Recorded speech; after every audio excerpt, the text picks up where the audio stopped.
Are you afraid of turning into a bodybuilder just by lifting weights? Let's bust that myth once and for all. Lifting weights won't make women bulky. It's actually insanely hard to build muscle. Building muscle requires years of consistency, dedication, and effort. Most people don't put in enough time or effort to create the physiques they're scared of. Women don't produce as much testosterone as men, which is a huge factor in muscle growth. So, you won't turn into Wolverine overnight. To build muscle, you must eat more calories than you burn. Many women don't eat enough calories or protein to support significant muscle growth. Muscles need a challenge to grow. If you're not progressively overloading your lifts, your muscles have no reason to get bigger.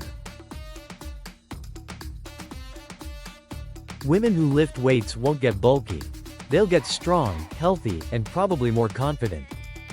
Lifting weights can improve your bone density and help prevent osteoporosis, a common degenerative bone disease in older women.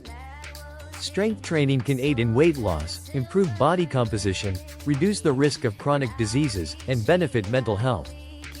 Feel strong, empowered, and confident. Pick up those dumbbells and start your strength training journey today.